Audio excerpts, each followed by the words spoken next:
Attention all men's ministry leaders. We are excited to announce the first ever No Regrets National Leadership Summit, April 26th and 27th at Elmbrook Church in Brookfield, Wisconsin. This incredible 2-day summit will give you the strategies and tools needed to take your ministry to men to the next level. You'll hear from nationally renowned pastor, author, and speaker Steve Carter, along with Steve Sonderman and many of the seasoned leadership trainers of the No Regrets team. The National Leadership Summit is the perfect place to bring your entire team of leaders to hang out together, learn together, and envision the future of men's ministry at your church together. Register today and take advantage of our lowest pricing option beginning at just $89 per person. Don't miss the No Regrets National Leadership Summit, April 26th and 27th at Elmbrook Church in Brookfield, Wisconsin. For more information, visit noregretsmen.org and sign up today. We'll plan to see you in April. Welcome to the No Regrets Leadership Podcast, where leaders are empowered to equip and disciple men. Welcome to the No Regrets Leadership Podcast. Every week, we encourage and equip leaders to disciple the men in their circle of influence. Our goal here is to explore the very best ideas and practices in the area of discipleship and ministry to men. My name is Troy Thomas, and I'm your co-host today, along with the founder and executive director of No Regrets Men's Ministries, Steve Sonderman. Hey, Steve. Hey, Troy. It is so good to be together again. It seems like we haven't done this for a while. It has been a while, and here we are, stuck in a closed office with no windows, and it is a beautiful day outside.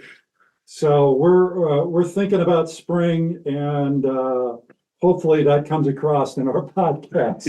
I'm sure it will. If we have to be stuck in a room with no windows, I'm just glad we're talking about leadership today, because there is nothing I'd rather be talking about than this. Yeah, I'm with you. We're starting this series called Leadership 101. And we decided that it's time to step back and kind of take a broad look at this topic of leadership.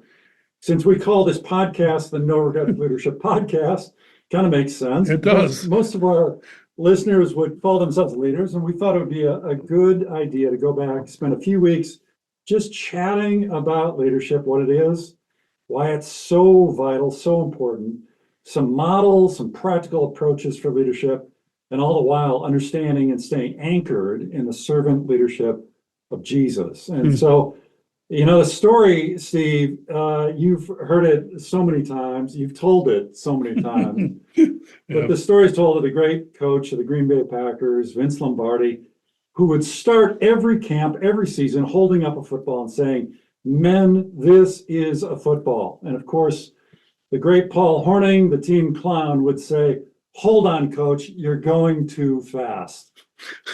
I have no idea if that actually happened. It's a legend, but what I do know is that Lombardi was a great teacher, and he started with the fundamentals, the foundation. And I think that's what we need to do with this concept of leadership. The foundation is to get our arms around what leadership is all about. And Steve, you have been speaking and teaching and writing on leadership for many, many years. So I just thought I would start off by asking you, when you think about leadership, what is that first really foundational aspect that comes to mind? What's this is a football? Yeah, I think, well, for me, the first word that would come to my mind is servant. And it's what you mentioned earlier in your opening remarks, but that Christian leadership is different because it's servant leadership. And I think about empowering others, helping others succeed, seeing Jesus as the model of leadership. But the other thing that really comes to mind right away is this idea that everyone is a leader somewhere. I just run into so many men and women who just don't think they're a leader, and they just sort of take a back seat. And I guess the longer I live life and watch people, I see that, you know what, every one of us has a leadership role somewhere, whether that's in the family, it might be on a team, whether that's a music team, a drama team, an athletic team, in the classroom, maybe in our dorms, in our offices, but just wherever we are and wherever we spend our life, that we're leaders somewhere. And that's what really gets me excited about this series, is that I think I can't believe it's been a few years now that we've been doing the podcast and we haven't talked about this. I mean, it's come up obviously in Yeah. different conversations, but for you and I, just to say, okay, what are some of those basic components of what it means to be a leader? And I think, as we've sort of laid these next number of weeks out, we're going to really hit on some exciting things and some good things, foundational, like you said. Mhm. Yeah, I think one of the challenges that we face when we bring up this topic of leadership is it means so many different things to different people, Mm-hmm. right? And so I think it's important for us to just kind of lay out a definition that we prefer, that we kind of lean towards, that not that it covers everything, and not that other potential definitions aren't important and worthy. But Steve, if you had to kind of in a very short, brief way, describe what a leader is, how would you respond? Yeah. I heard this definition over 40 years ago. I was I was given a gift to go to a seminar by Howard Hendricks in Madison. It was 2 days. I was a new believer. I had no idea what I was doing. But I remember Howard Hendricks drew up a diagram on the board, shared the definition, and I have used it everywhere. It's just sort of my go-to, always giving Howie credit. Matter of fact, I was just down at the Milwaukee School of Engineering speaking at the university group Thursday night, and when we talk on leadership, this is the definition I gave them. I'd say a leader is a person who influences people to accomplish a purpose. Right. And if you can just imagine each of those three P's is a circle with an arrow going to them, like a triangle, but it's a person who influences people to accomplish a purpose. And like you said, Troy, lots of other very good definitions, and we've got a whole list in front of us here. But for me, you said, what's my go-to? That's my go-to, because I really believe that leadership starts with the person, who you are. And that's what separates it from secular leadership, because in a lot of circles, who you are doesn't make any difference. Character doesn't matter. But the Bible is very clear that character does matter.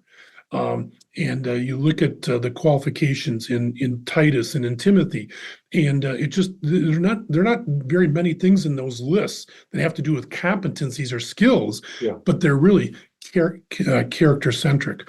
And then they work with people.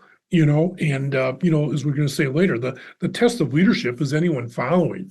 One of my mentors, Stuart Briscoe, always said, he said, if you think you're leading, there's no one following, you're just out for a nice walk. Yeah. Right.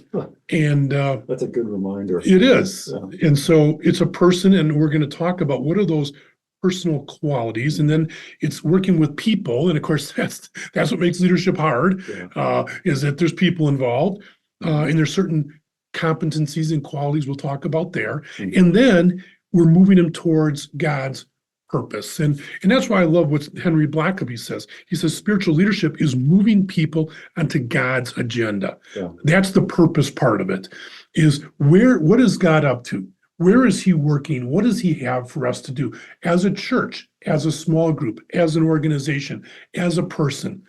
And so as a leader, we're helping people move on to God's agenda, God's purpose for them or us collectively. So just some initial thought. Troy, what are your thoughts on that? What I like about the Howard Hendricks statement, leader's a person who influences people to accomplish purpose. It's heavy on the nouns and light on the verbs.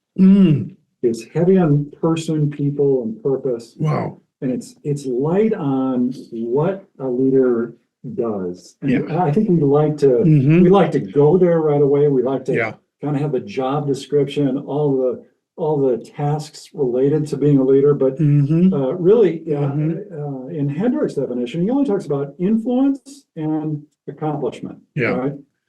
And those are set within a context of a person and people and a purpose. And so that is a great, very, very concise definition. And listeners, as you are meeting with your teams, as you're doing leadership development, as you're reaching out to others to talk about leadership, I think that's a great definition to begin with. It's probably not the ending point. No, it's a great starting point. It's a start. Yeah. I agree. When Steve, when we talk about when we talk about influence, let's just go there right away. Why is it not command and control? Why is it not a transaction? Why is it influence? That's a very kind of soft concept, isn't it? I think so. And I think it's because, again, let's go to our model. And I think, maybe I didn't mention that earlier. Maybe I did, but Jesus is our model for leadership. Mm-hmm. And I think we want to keep on going back to that. Leighton Ford years ago wrote a book called Transformational Leadership. And I just love that book. I'm not even sure it's available anymore. But he talks specifically about this idea of what you just mentioned. And when you look at the life of Jesus, it was very people-centric. I mean, he was with people. He was in the people business. Yeah. And I'm not sure Jesus would say he was a leader, though you can see a lot of leadership things in him, in his life and the way he led. But he influenced people by being with them, by listening to them, encouraging them. Of course, he taught them, he healed them, but he walked with them. You think of 3 years with the disciples of just being with them.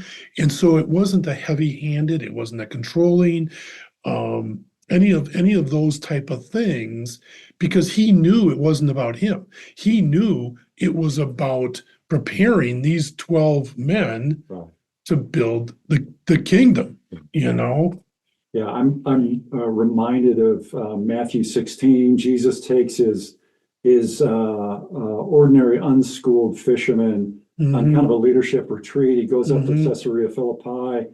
He asks, who do people say that I am? Peter gets it right, but then he gets it wrong, right? That's another sermon. But at the very end of that, he says, if anyone would come after me, let him deny himself, take up his cross, and follow me. For whoever would save his life will lose it, but whoever loses life for me, for my sake, will find it. It's that reverse, upside down kingdom that Jesus brings to it. And it's about movement in following Jesus, not just taking a command from Jesus, but actually moving with him. And so that to me connects to the idea of influence, because you influence a moving object. That's a great point. And really any effective leader has to first be a follower. And that's what Jesus is saying there. Totally. He's saying, deny yourself, take up the cross, and follow me. And so leadership is really followership. And if we're not following hard after Jesus and seeking to become like him and to know him, then we're not going to be effective in our leadership. Absolutely. And it's what Paul said. Paul said, follow me as I follow Christ. And so I think leadership is followership, and we have to really make sure we get that straight. Right. And so a leader is a person that influences people to accomplish a purpose.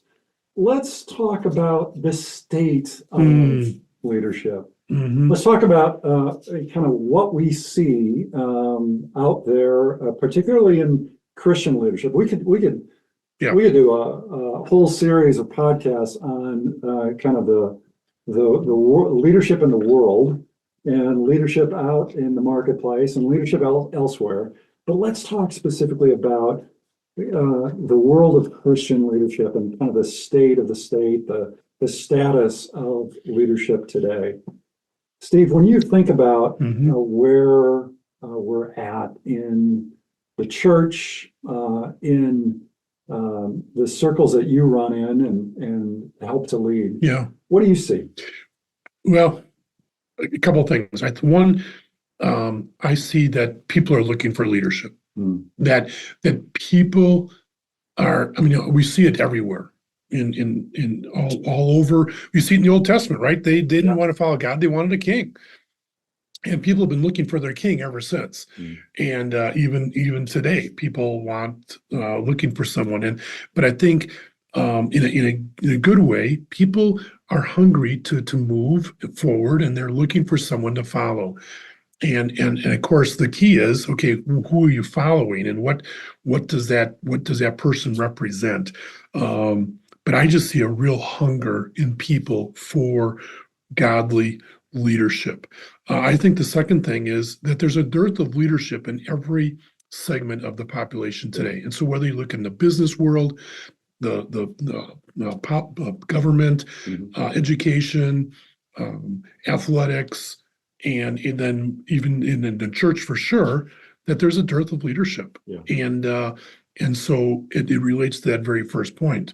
And so that's why that's why you and I both spend so much time investing in younger leaders, in that next generation of leaders, because there's more and more a dearth of it, and we want to help, because the church and our ministries and organizations will only grow as leaders are developed. That is so important. Are you looking for a Bible study that will forge a deep and lasting connection with other guys? Then the Basecamp Bible Study Series is for you. Basecamp is a series of studies that will guide your men through the scriptures, addressing core disciplines of the Christian faith, while challenging them to become authentic and committed followers of Jesus. Each lesson includes a digital study guide, teaching videos, and leader notes to help facilitate transformative discussions. Start your spiritual journey today with Basecamp. Visit noregretsmen.org/Basecamp. Again, that's noregretsmen.org/Basecamp. You know, Steve, that kind of brings to mind for me a complaint that I hear oftentimes in Christian leadership with ministry leaders who so many times I'll hear that, the leaders of the church don't get it.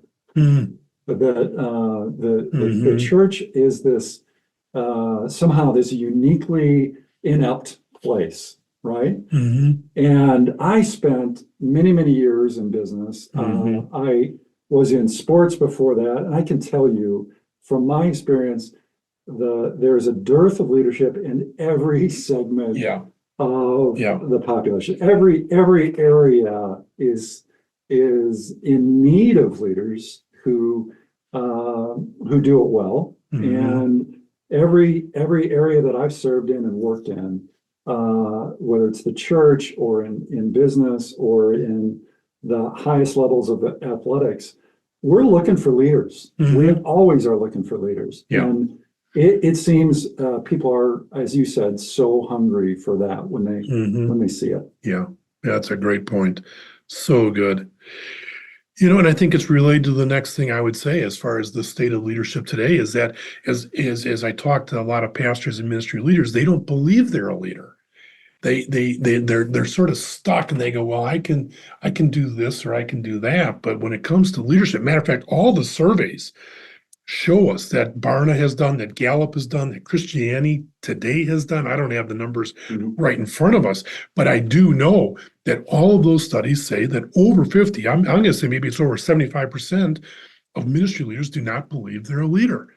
And Steve, let's explore that a little bit. Why do you think that is? I mean, I think part of it is that they're comparing themselves to maybe a secular model of leader, that they're not this highly charismatic and big visionary entrepreneur driven type leader. And so part of it's maybe a false expectation or a false comparison.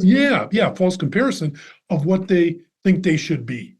And they go, well, if that's what a leadership is, name XYZ who's up on the public and, type thing, that's not me. Yeah. But they say I'm a shepherd, right? Or I like teaching. I like pastoral care and things like that. Well, that's part of leadership. I mean, it's leading the flock. Yeah, that goes back to the job description. Right. Exactly. Outlook on leadership as well. Do you think we on one hand, we're so hungry for leaders. On the other hand, we have it seems like a lot of focus on charismatic leaders today, like individuals who are popular. They get a lot of hits on social. They speak at conferences. They write books, and they are held up in perhaps too high. For sure. I think for sure. And I think Well, yeah, and it gives a false impression of what a leader is. Mhm. Not that they're not, but not everyone's going to be who they are, right? But also what we're seeing, and we've seen over the last 20, 30, 40 years now, are the number of leaders that have fallen out of ministry or have had to leave the ministry. And it's because they don't have not developed that foundation of character that can withstand the pressure, the responsibility that they're being given, especially at a young age. And they haven't, and so the character they have and who they are as a person is not able to withstand it. And so it's just almost not fair.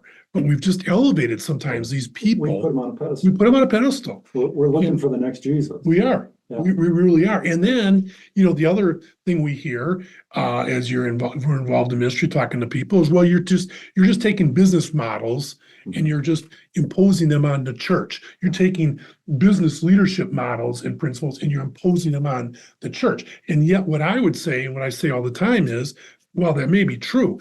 I think that Jesus' model of leadership is the best model there is for any area in the world. Yeah. And so I have a really good friend, Rob, who was over their national sales team of hundreds of salesmen.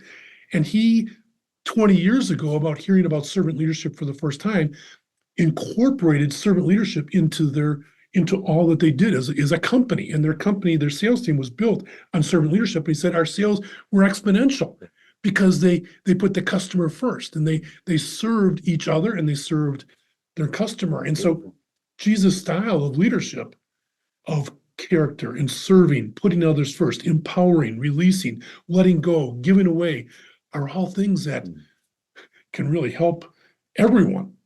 Whether you're So it sounds like we're in this confusing time when people are looking, they're hungry for leaders, and at the same time they're elevating people to an exalted position of leadership, right, that neither they nor the people they've exalted can actually withstand, because of their character and because they're not Jesus, right?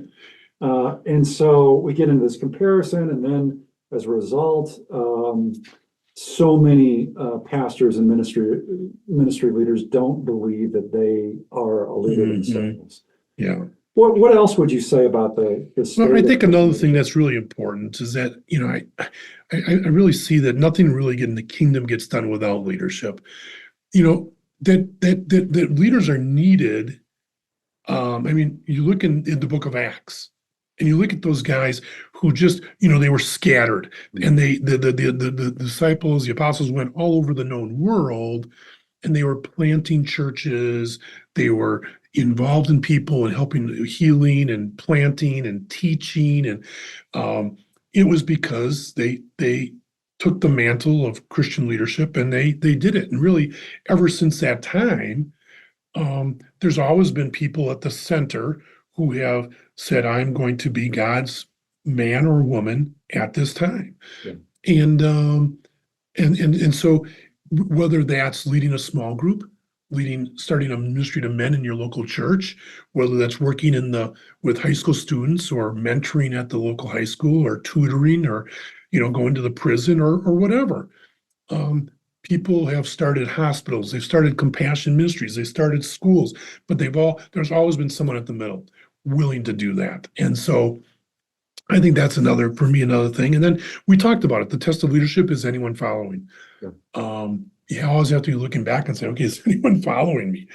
And am I following Christ? And I guess the question we have to ask ourselves is, am I building a life worth following? And am I personally perpetuating the learning process? Am I growing? Am I maturing? Am I continuing and more to reflect the nature of God, the fruit of the Spirit? Is that evident in my life? Right? Not that I have better techniques or better strategies or whatever, but am I more and more like Jesus? Well, and you said it before, you said everyone is a leader, right? Somewhere. Everyone is a leader. It might be family, it might be in their workplace, it might be in the church, it might be in ministry of men, but everyone is leading somewhere. If they are not yet to the point of people following, they are still in a development mode, if you will, a pre-followership Yeah, where they're developing character and Yeah. God is working on them. Yeah. And hopefully their character is being formed in ever increasing likeness of Jesus as they follow him, right? exactly. Yeah. Yeah, the principle is that God doesn't start working in your life when you become a leader. He's been working in your life since day one to prepare you to be a leader. Yeah. And there's a huge difference, Right. right? And I guess the encouragement to everyone listening is God is working in your life. And he works in our life before we come to Christ and continues after we come to Christ. I just think about when I was a catcher in fourth grade, and my coach, Mr. Gallo, said, "I want you to be a catcher." No, wait a minute. Is this the Elmbrook Little League? This was the Elmbrook Little League, Oh, all right? boy. The Blues, Brookfield Blues. And anyways, I would tell you this, that I never thought of myself as a leader. I never thought, oh, I'm going to be doing all this leadership stuff down the road. Mhm. But God did. Yeah. And he put me in a role as a catcher to learn how to call plays and how to run the team and how to make decisions. And again, that was all in his sovereignty, Mhm. that he was working to prepare me for what he has me doing now. And so as a young leader, keep in mind that your future is anchored in the past, that God's at work. Going back to what you said, God's at work. He's preparing you for what he has for you in the future. I love that. Your future is anchored in your past. Yeah. So many leaders think that, well, I may be in a leadership position, but I'm not really prepared for leadership. I haven't gone to Seminary, I haven't gone to Bible seminary. school. I haven't studied leadership. I haven't read the book yet. Yeah. You haven't been to Harvard Business School. Yeah. Yeah. And I guess, guys, we're here to tell you that God has been preparing you for this position your whole life. Exactly. And I hate to say this, but maybe that's another one we do at the end of the series. How God develops leaders. Because it's really important. And I think we could talk about that. We just added a week to the series, but that's okay. Well, you talked also about the kind of means of leadership being servant leadership in the reflection in the model of Jesus, right? Yeah, I think we just, if you go back to that passage in Mark chapter 10, 42 through 45, but in that last verse, Jesus says, "I did not come to be served, but to serve, and to give my life as a ransom for many." And it's in that passage also where he says, listen, leadership in the kingdom is going to be drastically different than leadership in the world. And he really flips it upside down, and I think, as I said, we said right in the beginning of this, and we'll end it with this, that leadership is about servanthood. It's about going down and putting others up. Yes. Yeah. Well, as we draw to a close, Steve, I'll just throw one more at you in kind of a concise way, something that the listeners can hold on to. Why is leadership important? Why does it matter? Why are we doing this? Why is it important to have a definition of leadership? Why is it important to understand the characters and the type of leadership that Jesus calls us to? Why is it important? Troy, it's important because there are billions and billions of people on the face of this earth who are far from Jesus. And God is looking for men and women who will step up in these times and say, I want to move forward the kingdom of God. And whether that's at work, just one person at a time, or if it's leading the small group you've been entrusted to, or if you're a pastor with a congregation, or if you're a college-age student and you're living in a dorm, you're working with InterVarsity or crew or whatever, that people's lives matter to God. And God desires to have a relationship with everyone. And he's called us to be a part of what he's doing here on earth as long as we're here. And so that's why it matters to me, is that we're a part of something with eternal ramifications and global dimension. And so, yeah, don't worry about the size of your influence. just worry about being faithful to where God has put you. That's a good word, Steve. Thank you so much for that. Once again, our time is up. We're going to continue this series on leadership next week. This is going to be fun. This is And gonna it's be right. fun. I am so jacked. And leaders, we hope this episode has been helpful to you as you go and make disciples of the men in your sphere of influence. Thank you for dialing in. Don't forget something very important. If you find this podcast helpful, follow our show, share our show, leave a comment, let us know how we're doing. Give us ideas for things you'd like to hear about. Give us some feedback. And so for Steve Sonderman, I'm Troy Thomas. Until the next time, thanks so much for listening. Thank you for joining the No Regrets Leadership Podcast. For more information and to access past recordings, please visit www.menwithnoregrets.org/podcast. Life Camp USA is a nonprofit organization that mentors young men who have lost a father due to military or law enforcement service. Life Camp USA provides an all-expenses-paid, week-long, world-class camp experience that inspires, equips, and navigates these fatherless young men through some of life's toughest moments. Life Camp USA's mentors serve grieving families by helping these sons establish healthy identities, values, character, and goals without the crucial aid of a father in their life. To learn more about Life Camp's mission, visit lifecampusa.org. Again, that's lifecampusa.org.